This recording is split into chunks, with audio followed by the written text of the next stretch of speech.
So attention to all life insurance agents. If you want to be a top producing life insurance agent, you need to watch this video. You're about to meet Christian, who joined our company. In the last 10 months, he has sold right here $363,000 of life insurance, calling, closing, and crushing it as a life insurance agent. And you are going to learn his whole sales playbook on how you can do that today in this video.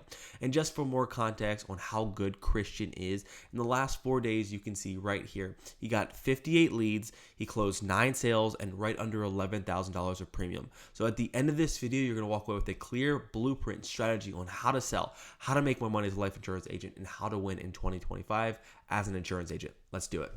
Track your numbers. He did $363,000 of final expense life insurance all over the phone in the last 10 months. So I want to jump in and really just want to learn about all your processes and how you crush outbound sales. So first thing I want to jump into, Christian, is, man, what is the key? What is the one thing that is most important to selling over $300,000 of life insurance all outbound that you've learned that every agent should be prepared with or equipped if they want to sell 40K in a month? What would that be?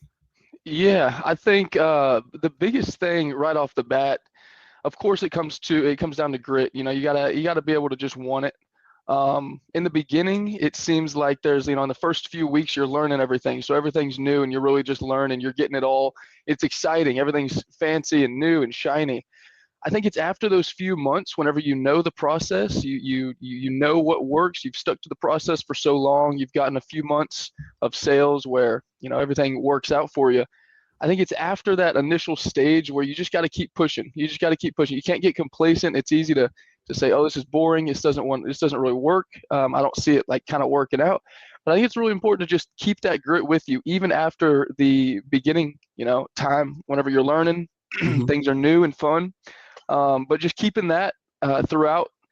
It's been over a year now. So yeah, the past 10 months, I mean, there's definitely been some days where I show up and I don't really necessarily want to get on the phone and talk to some people, but it's like, you got to push that behind you. You got to do the things you don't want to do. So mindset, I think, is the most important part. Like, I genuinely think anybody can do this. I think anybody can succeed in life insurance, selling life insurance over the phone, especially with the systems that are created. Like at Legacy, you just plug and play. You're there. If you give full effort and do your job, you will succeed. I think that's the biggest part, is just having that mindset of grit. Don't stop when you get tired and just keep pushing. But that's more of like a mindset thing.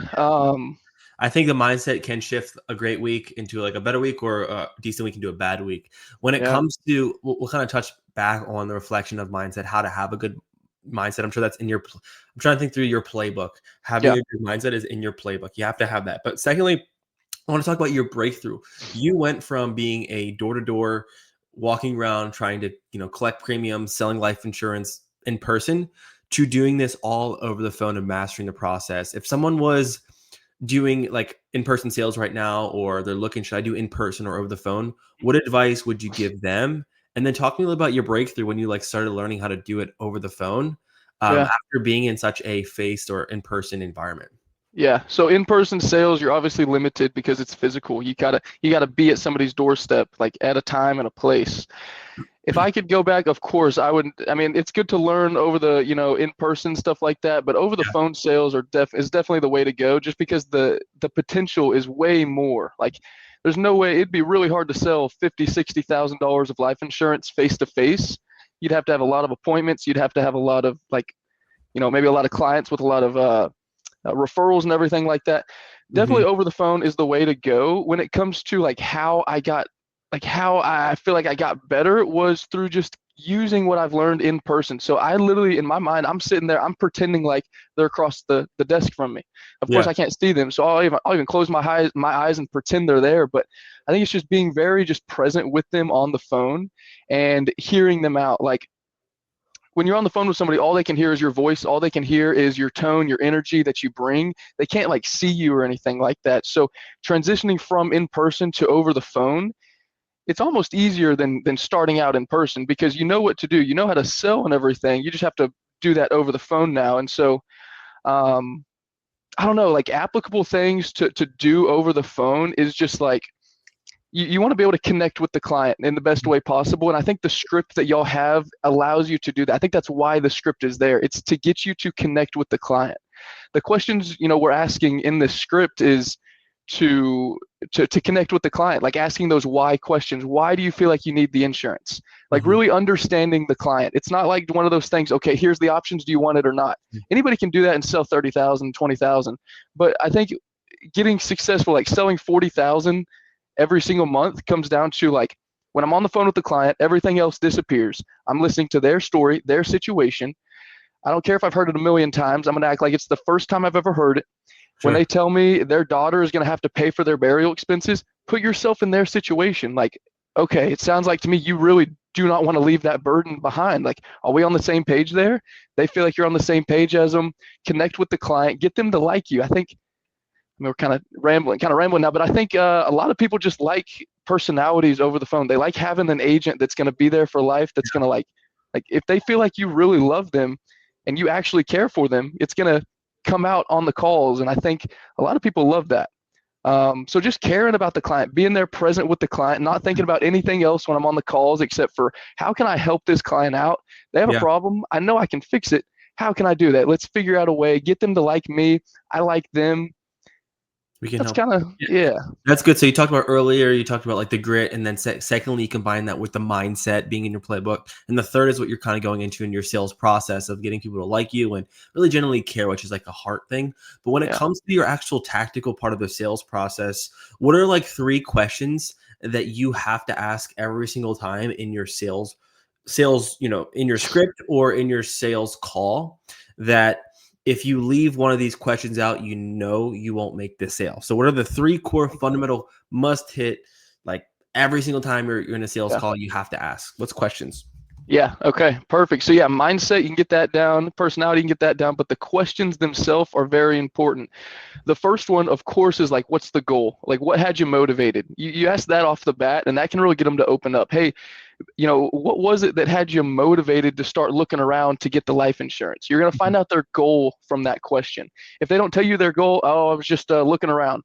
Okay, yeah, but what's like the goal of the policy? What do you want to make sure specifically gets taken care of? First, to get that question. They're gonna open up to you. They're gonna say, oh, I want my burial expenses covered. The second question I would say is very important. The next best question is, okay, if you don't get the coverage in place, I can say, I noticed you don't have any coverage at the moment. If you don't get the coverage in place, who would it be that would be responsible for, having to come out of pocket and pay for those burial expenses? Okay. So first is, what's the goal? Second is, who would it be if you don't get the coverage in place? And that kind of falls into the next question I would say is the third most important, is what would happen if you don't get the coverage in place? Like, would they be able to get the coverage? Would they be able to come out of pocket for those expenses, is what I'm trying to say. The consequence. There you go. So what's the goal? My burial expenses. Who would be the one responsible? My daughter. What are the consequences if you don't get it? Those are the 3 main questions. If you can get them to understand those 3 questions and ask them in a way that's not like, okay, would it be your daughter? Like, you don't want to feel like they know what you're saying. You want to come across as a way that's genuine and caring. Like, oh my gosh, whenever they tell you their burial expenses, oh, gotcha. Okay, you want to cover your burial expenses. Okay, I'll write that down. Okay, your burial expenses. I guess, if something, God forbid, were to happen, I mean, who would it be that would be responsible for, I guess, having to come out of pocket for your burial expenses, And they're going to say, oh, it would be my daughter. And then you don't just take that at face value. You actually dig into that and you emotionally feel that, oh my goodness, it would be your daughter. Like, would she be able to come out of pocket for those expenses? Is that like a viable option? Could she do that? No, Christian, my daughter, no, she wouldn't be able to. Oh my, so you're telling me if you don't get the coverage in place, your daughter what would she have to do? Like, would she have to start a bank loan, start like a GoFundMe, get a bank loan, something like that? What would she have to do? Boom, now you're getting to the consequences. And if you actually feel those words that you're saying, I think they come across as very genuine. And if the client thinks you're being genuine, I think they're going to like you. And that ties back to they just want an agent that they can trust. Yeah. And I think, what you're saying is, so you have to have the 3 right questions: the goal, the who, and the consequence, and then you Yeah. have to pair that. I think this is the key. This could take an agent from maybe making a few sales a week to closing multiple policies per Yep. day, like you do, is pairing that with the correct tonality. So let's break that down a bit. Question number one, which is the important question that everyone can steal, is what is the goal? What simple tonality am I looking for with question number one? Yeah. Great. So question number one, you want to come off as very curious, very like you don't know what's going on. You want to be very questioning, like, Mhm. just kind of fill me in. You want to get them to open up here. Just real like kind of fill me in. I'm very curious about your situation. What's the goal? That's the tonality. Question Tonality two. is the most important part. So you got, yeah, I love that. Curiosity. Mhm. Like you're kind of confused. Question one, and then when you go into question two, you're going more into the Or who. the And who. what is that? What is your tonality shifting to then? Okay, great. So right off the bat, I'm very curious. What's the goal? My burial expenses. Okay, if you don't, who would it be? I'm a little bit concerned here. I'm feeling like still curious, but also concerned. Like, okay, I mean, who would have to pay for those expenses? So I would say concerned, but not overly topics concerned, because you don't know if that who, let's say it's their daughter, you don't know if that daughter can pay for it out of pocket. You don't know if they can come out of pocket 10 to 15,000. So you don't want to be too concerned where it's like, oh my goodness. You still want to come off as genuine, like, okay, got you, your daughter. So it's concerned, more like on the same page, but like curious when you're asking the question. But I think I know where you're going with the third question. Yeah. What's the tonality there? That's whenever it becomes very concerned. Very like, okay, you just told me your daughter would have to come out of pocket. So now I'm extremely concerned. I'm going to ask the hard question, would she be able to come out of pocket for it? Right. That's the hard question. That's good And stuff. Yeah. yeah, I think that's where you get really concerned. You lean in, and if you can get them to open up on that, would she be able to? No, she wouldn't. You start asking them questions like, what would they do? Now you're extra concerned.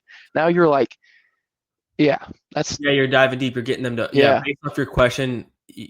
You can have the right questions, but if you don't have the right tonality, then none of it really matters. I think that's really the huge thing that we all can take away from that. What do you do in situations? I'm sure a lot of people watching this struggle with, like, hey, Christian, I don't care. Just give me the quote. How do you handle those people that are like, just give me a quote. Just give me the quote. What's the $100,000? Like, give me the numbers. What do you do in those situations?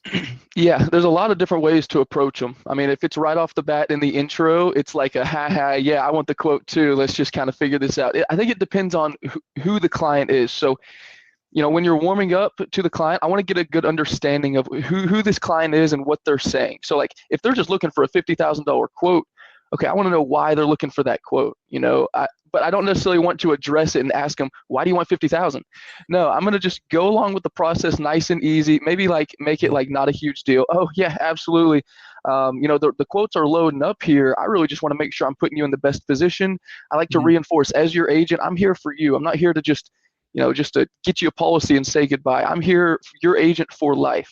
And so I kind of try to get them to make them feel like I actually care about them, because maybe these people have just gone through agents as like, oh, this person's giving me a quote, this person's giving me a quote, but nobody's asked them the questions of why do you need the insurance.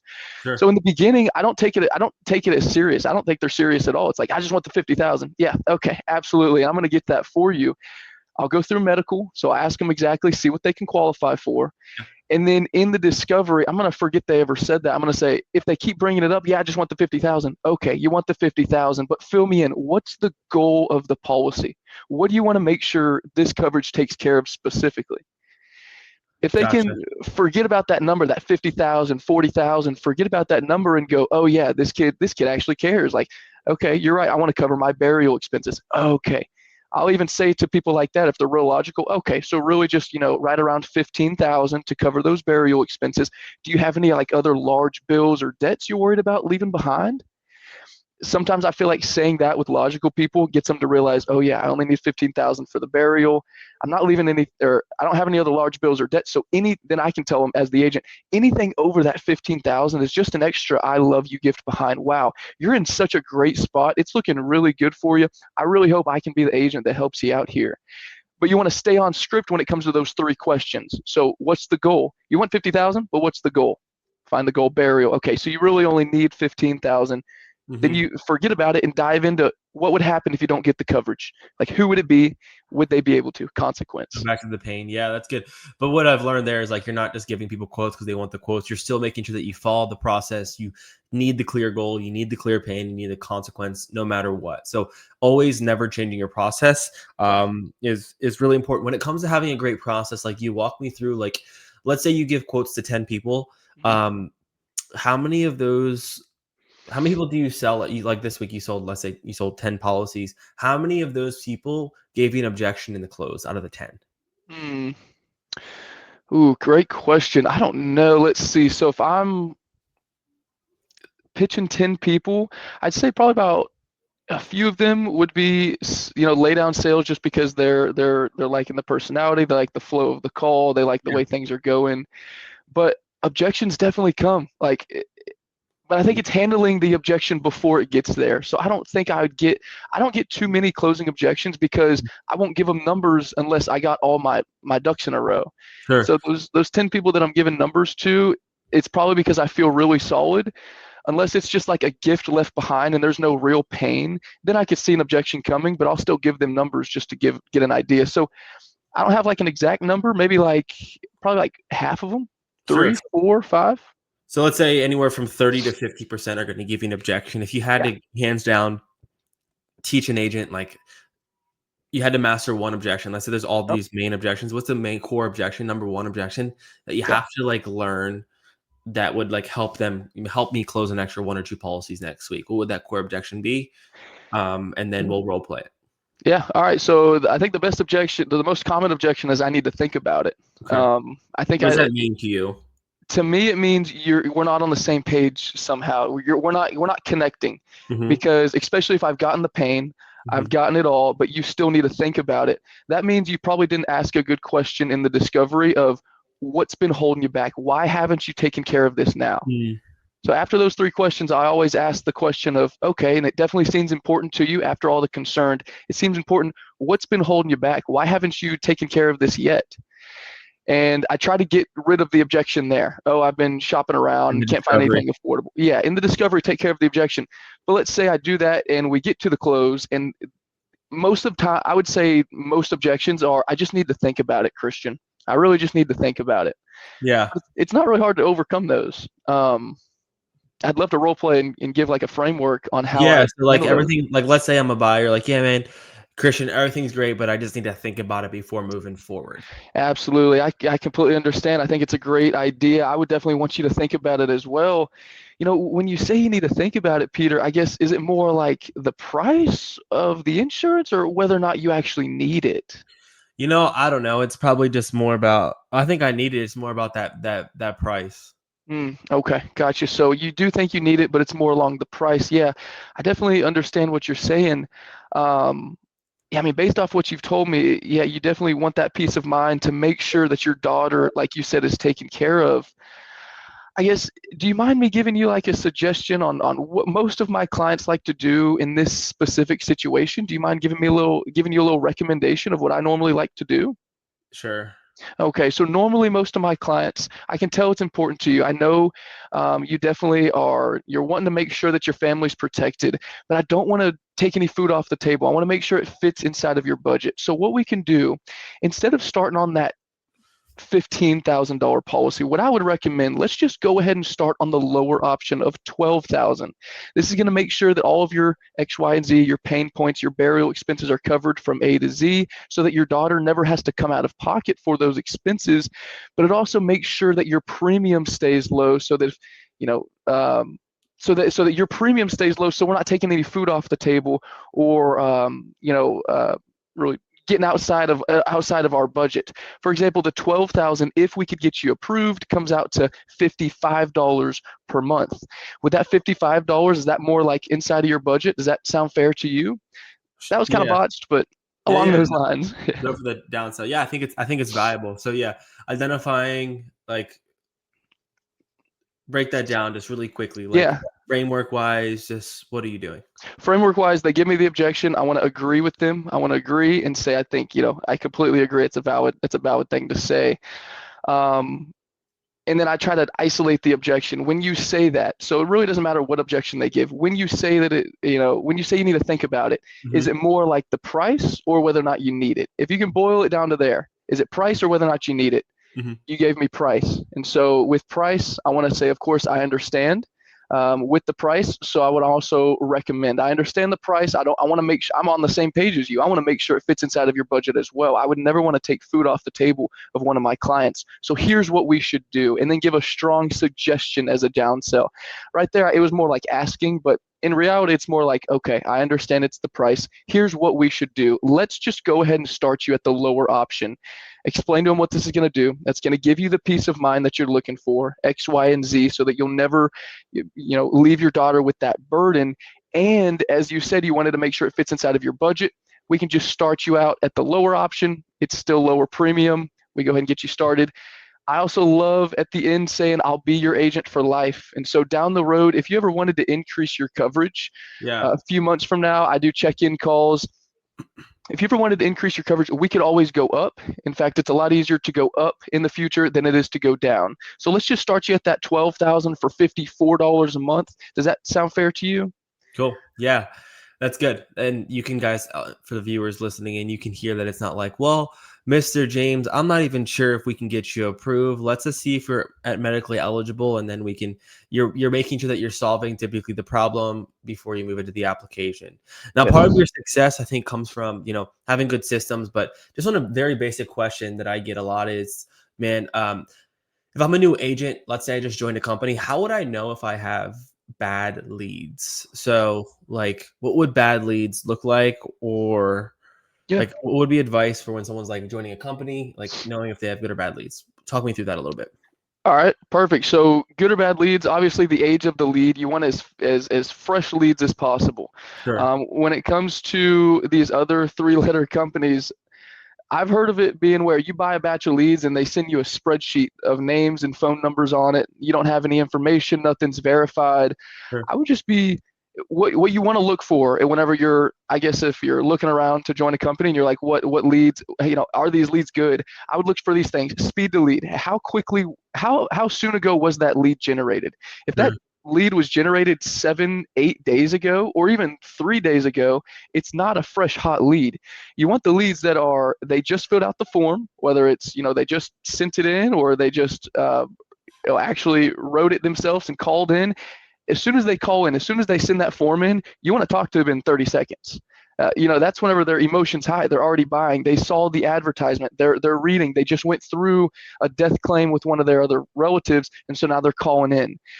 I would look for speed to lead. If your speed to lead is high, you're not going to make as many sales. Like, you can have bad leads, but if you get them in 30 seconds on the phone and they feel like you genuinely care and they're already in the emotional state and you're there to amplify it and get them what they want, oh my goodness, that is so key. Speed to lead. So do not buy leads from a spreadsheet that are super. I don't care how cheap they are. They're not going to be They're not valuable to you. Like, I guess you could eventually sell a lead, but that's old, but it's just going to have low persistency, low placement. So speed to lead, number one. Number two, do they know what you're talking about? So when you call these leads, do they know what you're saying? Are they like, oh, I've never filled out this form before. What do you mean? Or are they saying, oh yeah, I remember seeing that? Like, you want to look for that, some sort of like, what's going on. Sure. And then I haven't paid for leads in over a year, so I don't know the exact prices and everything like that. But when it comes to paying for them, definitely don't, do the math and don't overpay for the leads. Calculate your close percentage.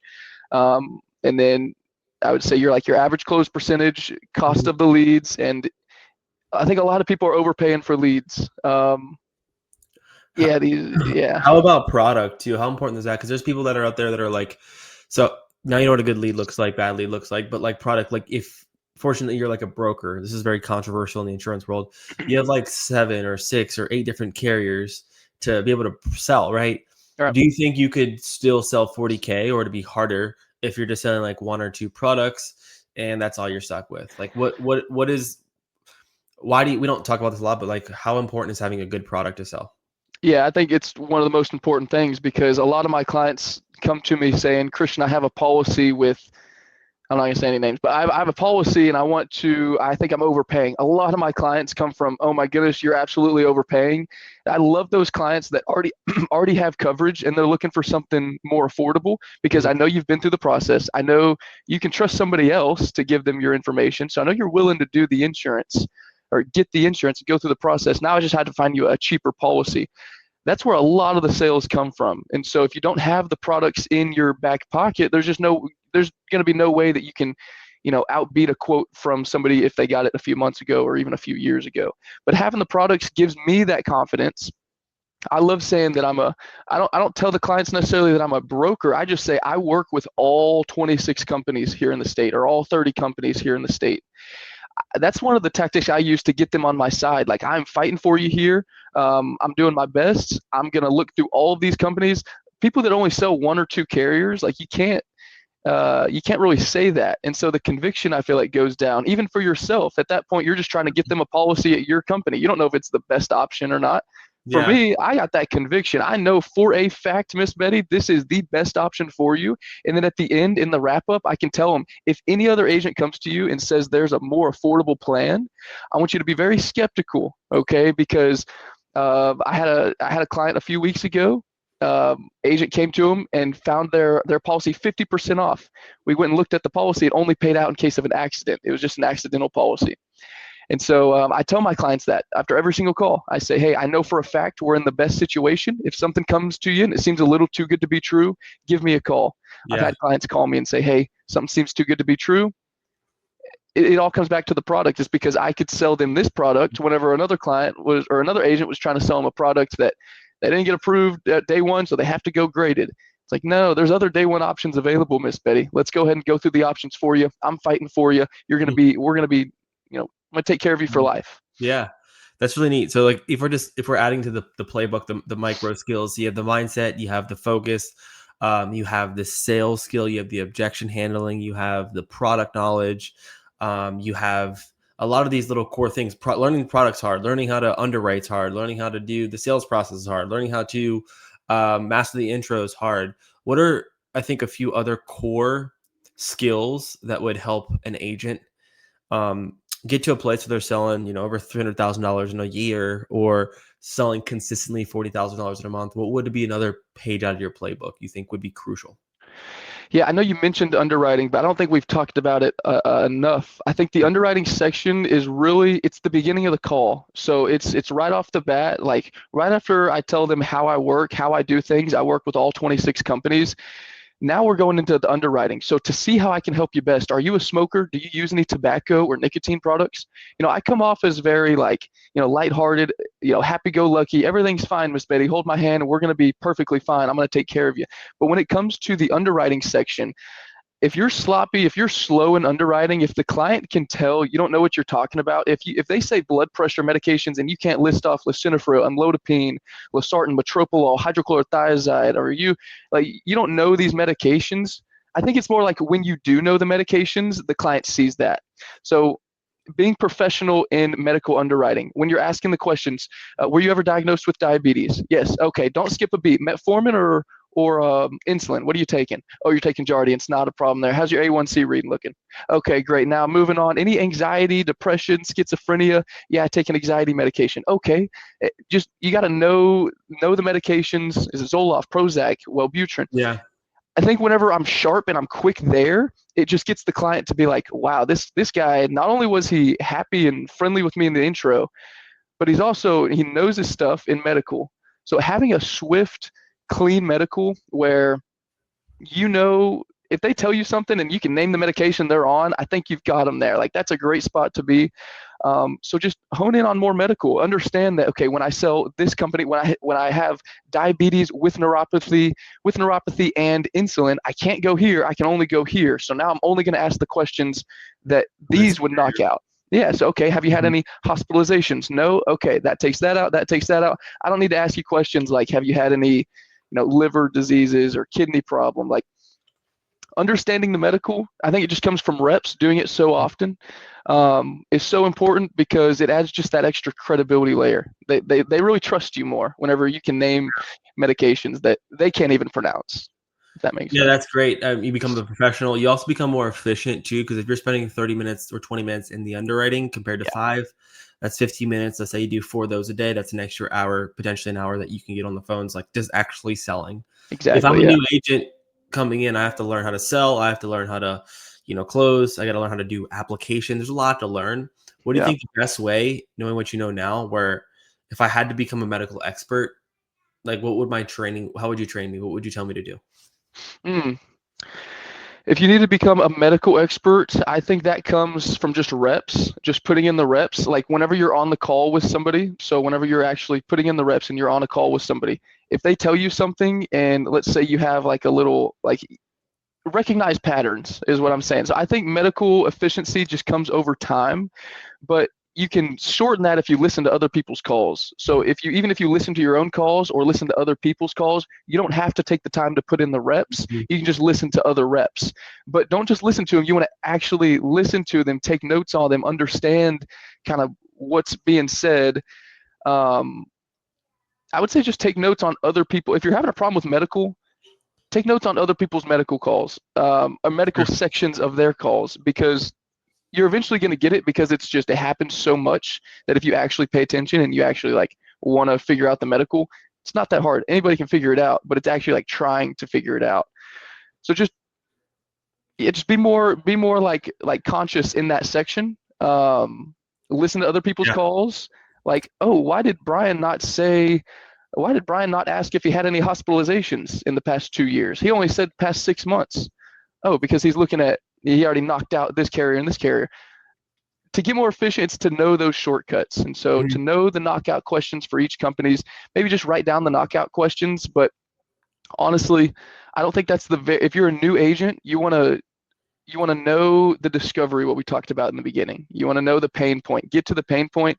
If you can just be friendly and happy-go-lucky through the medical, get them to trust you, get past that, try to get them to forget about it in the discovery, and really hit those pain points. So I'd say medical comes with time and reps, but focus on the pain points and discovery. Those 3 questions that we mentioned in the beginning. Huge. Yeah. Really tactical, really, really just good stuff, teaching people how they can actually build out a playbook and actionable steps. Something I was just thinking through while you're going through that is like, I want to try like rapid fire questions that would hopefully bring a ton of value to the audience, but Okay. you can only use you can only use 3 words for your answer. So Okay. for example, who has a higher likelihood of being a successful life insurance agent? These are off the top of the head. A college student, a successful previous old life insurance age, like seasoned life insurance agent, or someone without a college degree? Who would you say had the highest likelihood? Depends on mentality, but it depends on mentality. No, I don't know. That would be my answer because I mean, if you have someone who's successful and who's done it before, like, okay, yeah, that's cool, but at the same time, that person might have a little bit more of an ego, might think, oh, I know more than what I'm actually being taught. So forget about that. That's where the broke college kid has the advantage actually. Like if you think you know something, but it's not the truth, but you're going to stick to it because you think you know it, you're never going to learn versus the broke college kid. Mhm. Um, so probably the one with the most amount of grit. So usually that leans towards the broke people, the broke college student. Yeah, just for context too, like I don't have a college, full-time college degree. I don't Yeah, think you me neither. graduated college. Like, Uh, what advice would you give yourself if you were like looking back, like trying to figure out like what to do in your career? Like, you might have felt there like lost, like what am oh I going yeah, to do, man? How am I going to make money? Because you've had yeah. other adventures, but like, what would you do differently knowing what you know now? Yeah, I mean, what I would do differently, well, what I wouldn't change is being reliant on the Lord. I think that prayer in that situation is the most important part because if you're alone, you're not, it's just really hard. You're going to get depressed and you're going to get like things get real tough whenever financially things go bad. So just lean on the Lord, ask Him, like have an actual conversation with God and say, God, I know where I'm at right now. I want to be somewhere else. Like, can you help me? Can you guide me through this next phase of life? I think having that genuine conversation and actually opening your heart and saying like, Lord, can you take me to the next step? Like, is this possible? I want like God hears you, and he wants to, he's like a parent to a child. He wants to give you what you want. Mm. And so it's like almost coming across as like, hey, I want to go, because when he hears you, I want to be successful, you might think of like, oh, I want to be successful, fine and dandy, but he sees, okay, this guy wants me to put him through some struggle. Yeah. So when you ask for that struggle, you understand what you're asking for. I want to go through the struggle to get where I need to be. I think that's number one. I wouldn't change a thing there. But number two, find somebody that's doing it like how you want to do it. So like find somebody that you see that's like not a fugazi, not fake, like that's actually like really making it like actually happen. And I would reach out to that person and ask them questions and say, hey, what's going on? Because a person like that, especially in the life insurance industry, you want to train other people to do what you're doing. You want to bring other people on board. You want to make everybody else around you money. The more people you train, the better it is for everybody. Everybody eats. And so if somebody genuinely comes to them like and says, hey, I'm in this situation. I'm completely grind. Like I'm down to grind. I'm completely bought in. I'm doing whatever it takes. I'm going to be a sponge. I'm not going to have any ego. What do I need to do? That could really just take you to the next level fast, because it takes out the, oh, I'm going to meet them by chance. I'll meet them whenever I see them one day, or like, no, like just hit them up, give them the DM, like shoot them a DM, ask them questions, like get involved quickly. Never a bad idea, but you really just want to make sure that you find somebody that you trust. Because I pulled up your interview. We first interviewed on 9/17 of 2025. And you talked about prayer being the first thing. Remember at the end of the call, you're like, hey, I got to pray about it before I can move forward with this. When it comes, so like what the advice that you're sharing is what you lived. When it comes to your journey over the last year, what's, you've come a long way. I'm just trying to, because how do I frame this question? What's the hardest thing that you've had to go through to kind of get to a position where you can get to this? Because you talked about something that's very, very important. It's like, be a blank slate. I'm young. You could be old. I have no ego. I will have a long time frame. I will work my butt off. Like that's really the ticket. And that's what makes agents successful. What was the hardest thing that you had to go through, and how did you overcome that early on?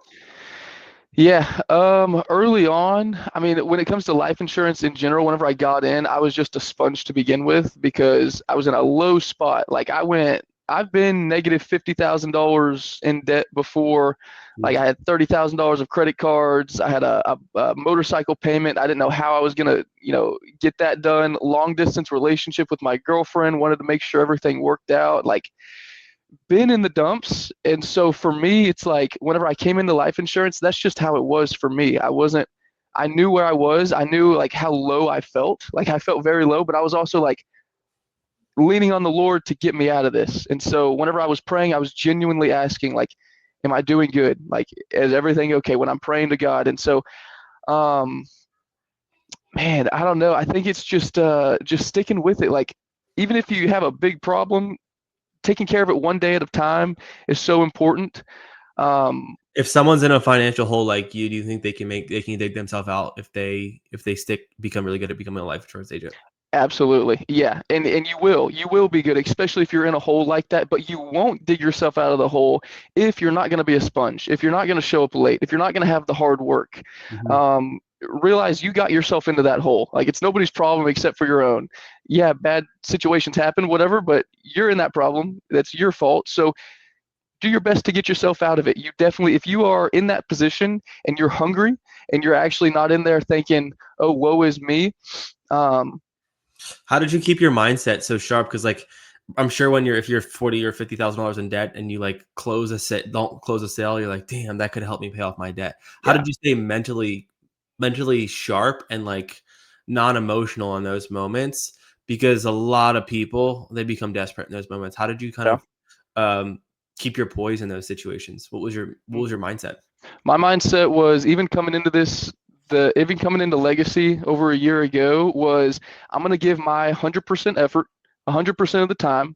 I'm never going to slack off. If the top agent's doing $300 a day, I'm going to shoot for 400, because I want to be the best. I know my mindset was, if I genuinely try, like if you genuinely try 100% as hard as you possibly can, the result doesn't matter.